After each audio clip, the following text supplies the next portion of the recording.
Hi friends, welcome to Neha food stories. ഞാൻ ഷഹറൂബ. ഞാൻ ഇന്നിവിടെ വന്നിരിക്കുന്നത് പാവക്ക തോരനുമായിട്ടാണ്. ഇനി ഇതെങ്ങനെ ഉണ്ടാക്കുന്നത് എന്ന് നോക്കാം.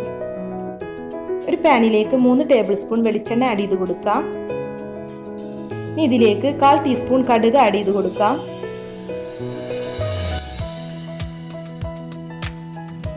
കടുക് പൊട്ടിയതിനു ശേഷം ഇതിലേക്ക് 3 വറ്റൽമുളക് ഇട്ട് കൊടുക്കാം.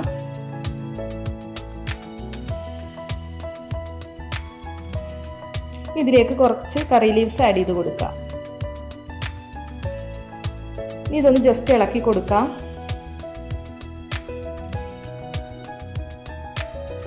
ഈ 2 ചെറിയുള്ളി ചോപ്പ് ചെയ്തതാണിത്. ഇത് ആഡ് ചെയ്ത് കൊടുക്കാം. ഇത് ജസ്റ്റ് ഒന്ന് ഫ്രൈ ചെയ്തെടുക്കണം. ഇനി ഇതിലേക്ക് 1/4 ടീസ്പൂൺ മഞ്ഞൾപ്പൊടി ആഡ് ചെയ്ത് കൊടുക്കാം.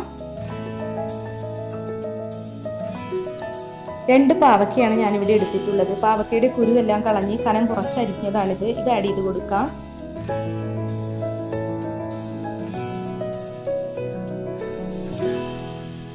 ഇനി ഇത് നന്നായി ഒന്ന് ഇളക്കി കൊടുക്കണം. എണ്ണയിൽ ഒന്ന് വഴറ്റിയെടുക്കുകയാണ് വേണ്ടത്. ഇനി ഇതിലേക്ക് 6 പച്ചമുളക് നെടുകെ കീറിയത് ആഡ് ചെയ്ത് കൊടുക്കാം. ഇനി സവാള സ്ലൈസ് ചെയ്തത് 3 സവാള, മീഡിയം സവാളയാണ് ഞാനിവിടെ എടുത്തിട്ടുള്ളത്. ഇത് ആഡ് ചെയ്ത് കൊടുക്കാം. ഇതെല്ലാം കൂടി ഒന്ന് മിക്സ് ചെയ്യണം.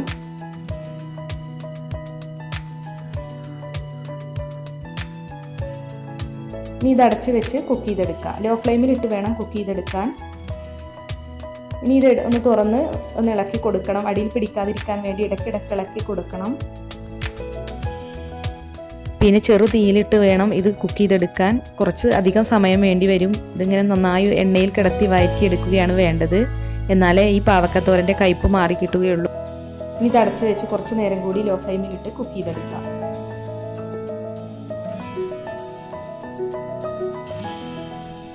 ഇപ്പോൾ ഇത് ഏകദേശം കുക്കായി വന്നിട്ടുണ്ട്. ഇനി ഇത് നന്നായി ഒന്ന് ഇളക്കി കൊടുക്കാം. ഇതുവരെ നമ്മൾ ഇതിലേക്ക് ഉപ്പ് ആഡ് ചെയ്ത് കൊടുത്തിട്ടില്ല. ഇനി നമുക്ക് ഇതിലേക്ക് ആവശ്യത്തിനുള്ള ഉപ്പ് ഇട്ട് കൊടുക്കാം. ഇനി ഒന്ന് മിക്സ് ചെയ്യാം.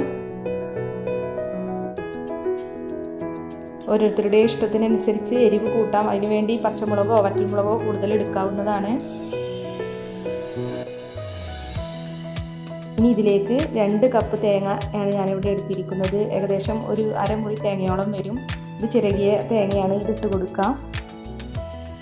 ഇനി ഇതൊന്ന് അടച്ചു വെച്ച് ആവി കൊള്ളിക്കണം. ഇപ്പോൾ തേങ്ങയ്ക്കെല്ലാം ഇവിടെ കുക്കായി വന്നിട്ടുണ്ട്. ഇനി ഇതെല്ലാം കൂടി ഒന്ന് മിക്സ് ചെയ്യണം.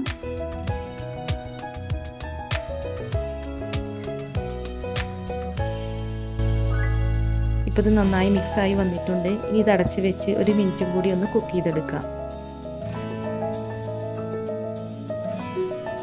ഇപ്പോൾ നമ്മുടെ പാവക്കത്തോരൻ ഇവിടെ റെഡി ആയിട്ടുണ്ട്. ഇത് വളരെ ടേസ്റ്റിയായ റെസിപ്പിയാണ്. അധികം കയ്പൊന്നും ഉണ്ടാവില്ല ഈ തോരന്. ഇത് ചൂടോടെ തന്നെ സെർവ് ചെയ്യാവുന്നതാണ്. ഈ വീഡിയോ ഇഷ്ടമായെങ്കിൽ ലൈക്ക് ചെയ്യണം. അതുപോലെ ഇതുവരെ എൻ്റെ ചാനൽ സബ്സ്ക്രൈബ് ചെയ്യാത്തവരുണ്ടെങ്കിൽ സബ്സ്ക്രൈബ് ചെയ്യണം. Thanks for watching my channel.